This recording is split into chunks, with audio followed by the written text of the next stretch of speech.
مفید معلومات کے لیے فرقان قریشی کا بلاگ ضرور دیکھیں۔ تو دلچسپی ہوتی ہے اور نہ ہی جستجو۔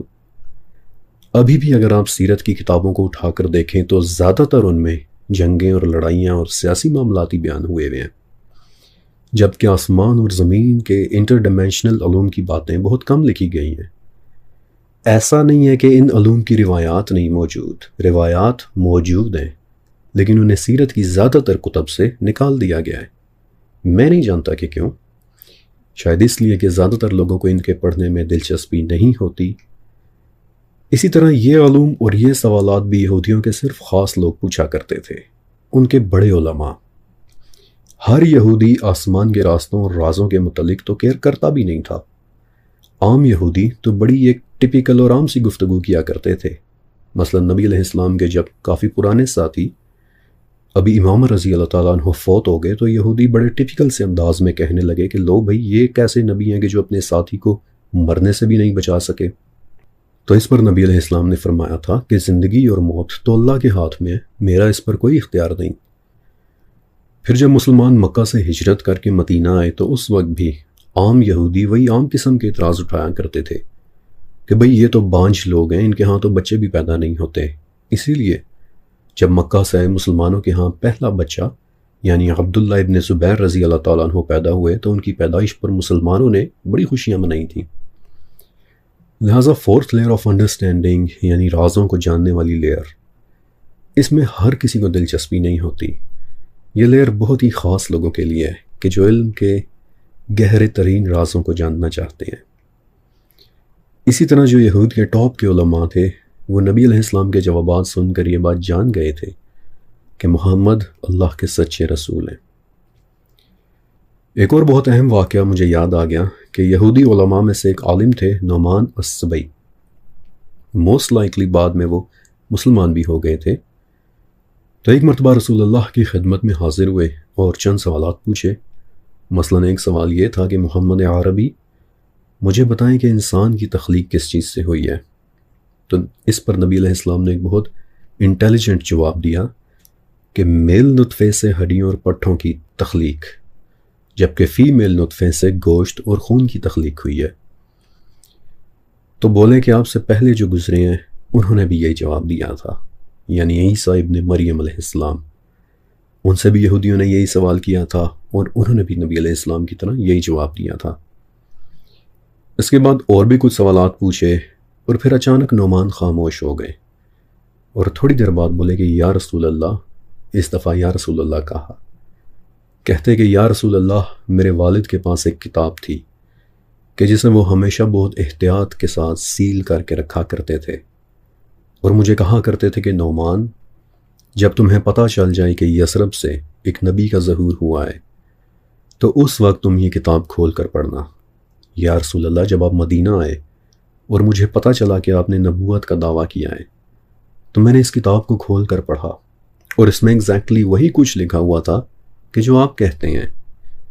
یا رسول اللہ، اس میں یہ تک لکھا ہوا تھا کہ آپ کس چیز کو حلال کریں گے اور کس چیز کو حرام۔ یا رسول اللہ، اس میں یہ بھی لکھا ہوا تھا کہ آپ کی امت آخری امت ہے اور آپ کی نبوت آخری نبوت ہے۔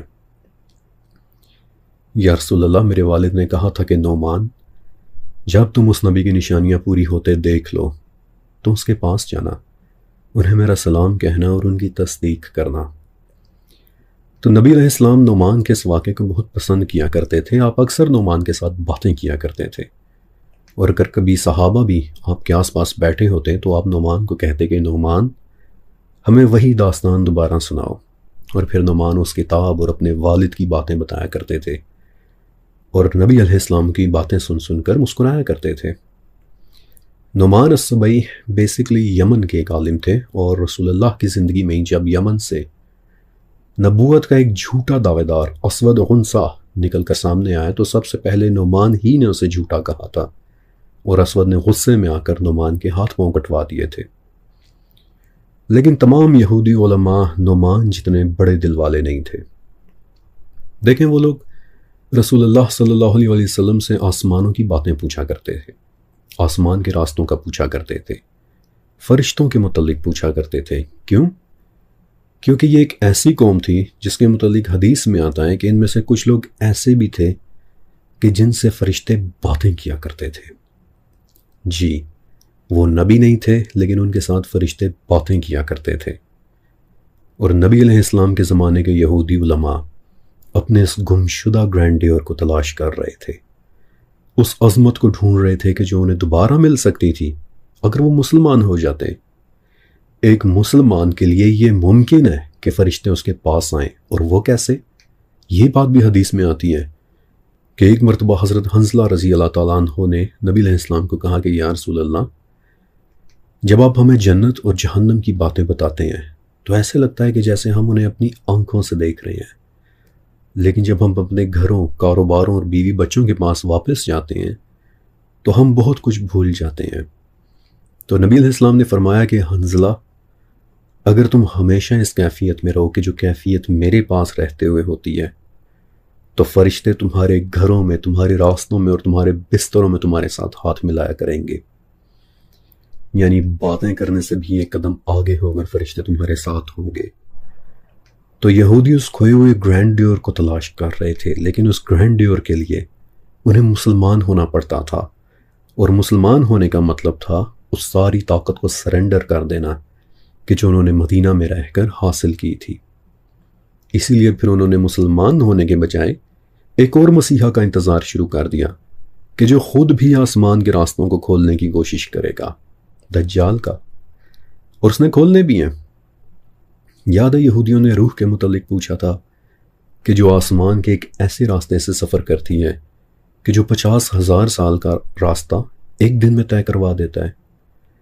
اب یاد کریں کہ دجال کے متعلق حدیث میں کیا آتا ہے کہ جب وہ آئے گا تو اس کا ایک دن 1 سال کے برابر ہوگا۔ روح کے لیے بھی ٹائم چینج ہوتا ہے اور دجال کے لیے بھی ٹائم چینج ہوگا۔ I'm telling you کہ یہ بہت بہت زبردست گفتگو ہے، لیکن اس وقت میں اسے نہیں چھیڑ رہا کیونکہ پھر ہم سیرہ کے ٹاپک سے ہٹ جائیں گے۔ لیکن یہ وہ وجہ تھی کہ یہودی علماء نے مسلمان ہونے کے بجائے دجال کا انتظار شروع کر دیا۔ بائی دی وے یہ ایک بہت بڑی وجہ ہے کہ اللہ تعالیٰ نے دجال کو مدینے میں داخل ہونے سے ہی منع کر دیا۔ یہودیوں کی کتابوں میں لکھا تھا کہ آخری مسیحا کا ظہور مدینہ سے ہوگا۔ مسیحا کا ظہور مدینہ سے ہو گیا، یعنی نبی علیہ السلام، لیکن یہودی علماء نے نہیں مانا، وہ سٹل مسیحا کا انتظار کرتے رہے، یعنی دجال کا۔ لہٰذا اللہ تعالیٰ نے دجال کا مدینہ میں داخل ہونا ہی ممنوع کر دیا۔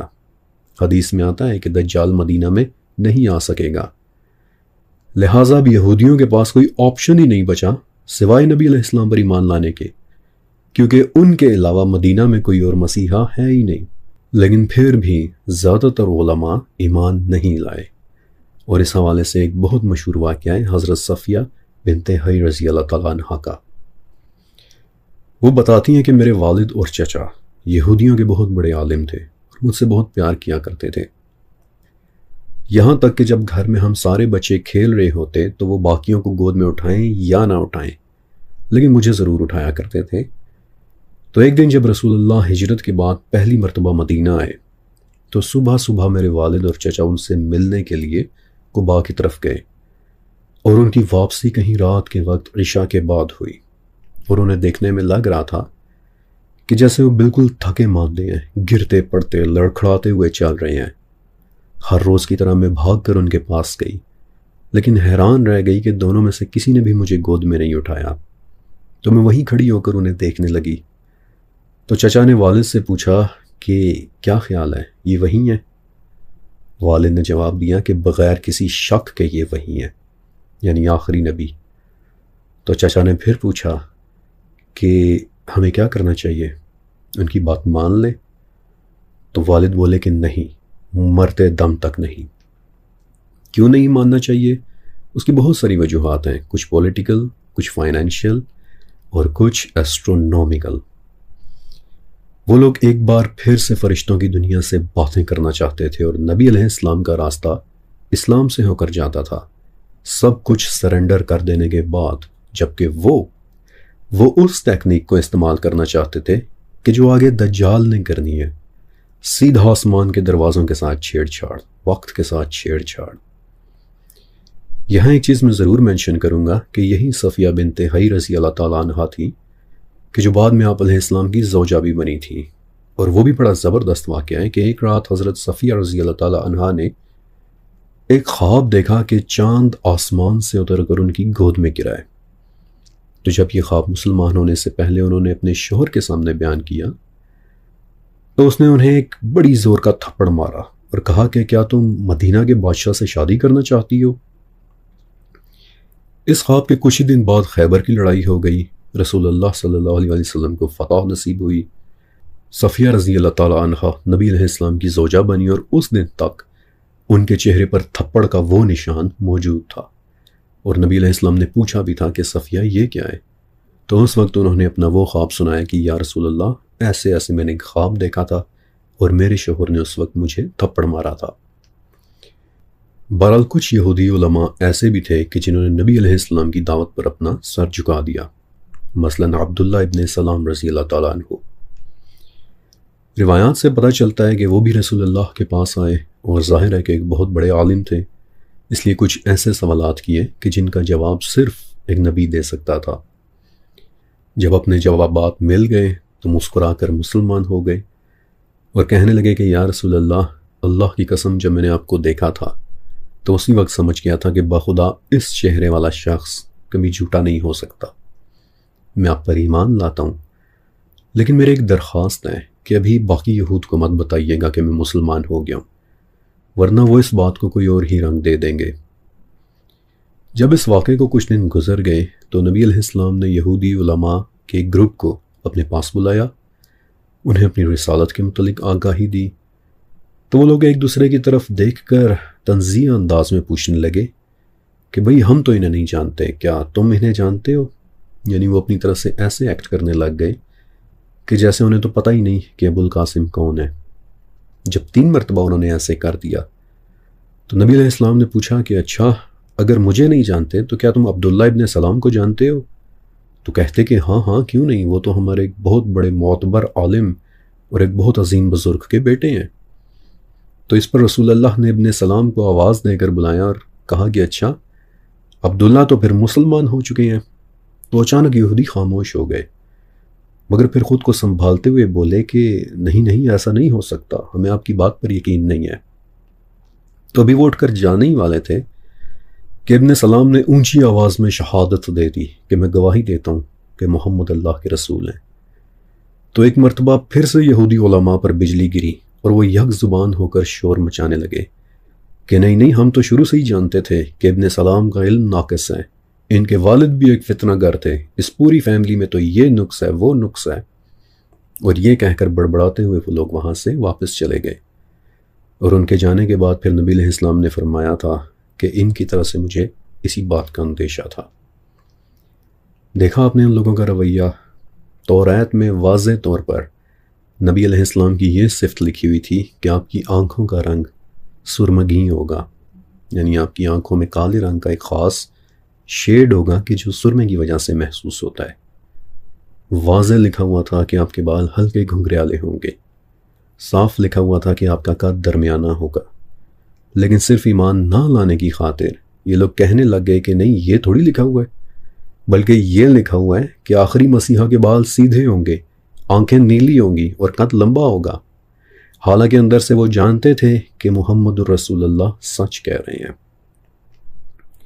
اچھا اب ایک ریزن اور بھی تھا کہ وہ لوگ آپ علیہ السلام پر ایمان کیوں نہیں لاتے تھے.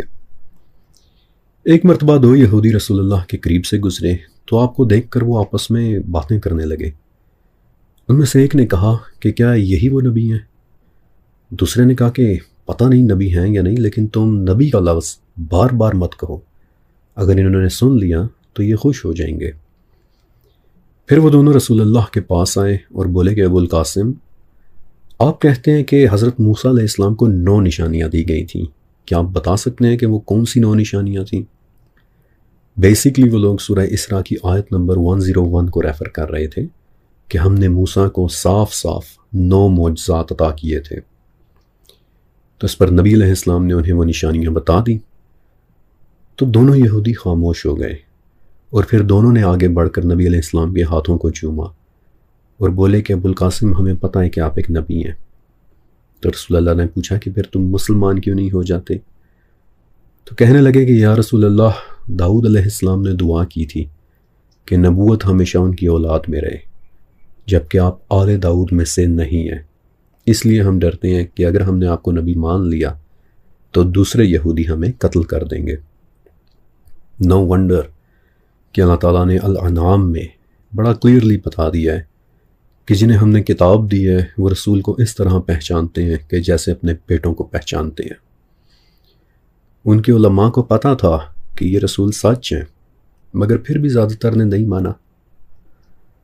لیکن اب تک میں نے آپ کو مدینہ میں رہنے والے یہودی علماء کے متعلق جو کچھ بتایا ہے وہ صرف ٹپ آف دی آئس برگ ہے۔